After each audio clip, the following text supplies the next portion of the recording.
მიხეილ ყაველაშვილმა ისაუბრა საპროტესტო აქციებზე. საქართველოს არჩეულმა პრეზიდენტმა თქვა, რომ რადიკალური ოპოზიცია გარედან იმართება. ხელისუფლებამ კი არაერთხელ განაცხადა, რომ ოპოზიცია არჩევნების შემდეგ არეულობისთვის ემზადებოდა.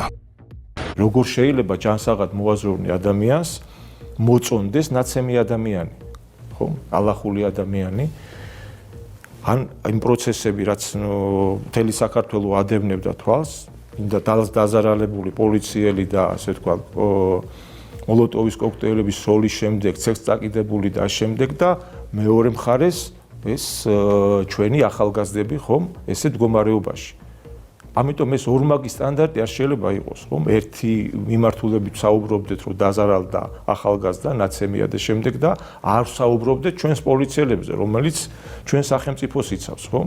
ეს შეფასებები, აი ამ გაბედულებაზე მაქვს საუბარი, ჩვენ უნდა გავბედოთ, თუ გვინდა რომ ერთმანეთს ვესაუბროთ და გავერთიანდეთ და თუ ჩვენ ორივეს გვიყვარს სამშობლო, ხო აქ სწორება მაქვს მე მოქალაქეზე, თუ ჩვენ ორივეს გვიყვარს სამშობლო და ერთმანეთს ვეჯიბრებით პატრიოტიზმში და ამ ქვეყნის ინტერესების დაცვაში, მაშინ შეფასებაშიც ერთნაირები უნდა ვიყოთ, ხო? არ უნდა იყოს მიკერძოება, მაგრამ აკვეთ ავაკვირდეთ მოვლენებს და ამასაც გვერდს ვერაულით.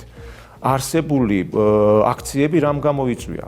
და ეს ამაში მეც ვიყავი მონაწილე, რომ თქვენი ტელევიზიით, სხვა ტელევიზიებით წლების დაახლოებით წელიწად ნახევარი ან ბოლო 6 თვის მანძილზე მუდმივად საუბრობდით, რომ ეს რადიკალური ფრთა პოლიტიკოსების, რომელიც გარედან არის მართული, ემზადებიან არჩევნებისთვის და ჩვენ ხო ვნახეთ მათი საარჩევნო პროცესი როგორ მიმდინარეობს. არამედ არჩევნების შემდეგ პროცესების რადიკალიზაციისთვის და გადატრიალებაზე, ასე ვთქვათ, აქცენტის გაკეთებისთვის, ხომ?